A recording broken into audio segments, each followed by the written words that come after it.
So మనం అయితే ఈరోజు మార్నింగ్ అయితే టిఫిన్ చేద్దామంటే ఆకలి కావట్లేదు, అందుకోసం చాయ్ తాగడానికి అయితే పోతున్నాం అన్నమాట. ఎక్కడంటే మనకి గండి మైసమ్మలో కొత్తగా ఒక కెఫే ఓపెన్ అయింది, రాజన్న టీ అని.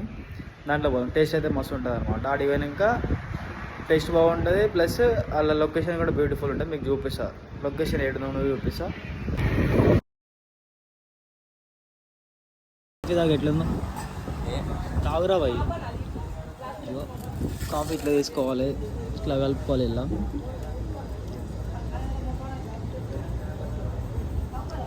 టేస్ట్ చెప్పురా. సో ఏదైతే కాఫీ చూడ ఎట్లా తాగుతుండో, సూపర్ ఉంది. అరే దాంతో కాదురా, గ్లాస్లో తాగురా. టేస్ట్ చెప్పు ఎట్లుందో రాజన్న టీలో. సూపర్ ఉంది. సూపర్ ఉందా? సో కాఫీ అయితే తాగేసాం అన్నమాట. కాఫీ తాగేసినాక చిన్న పని ఉంది, ఆ పని మీద అయితే మనం బయటికి పోతున్నాం అన్నమాట. సో కాఫీ అయితే మార్నింగ్ మస్తు టేస్ట్ ఉందన్నమాట.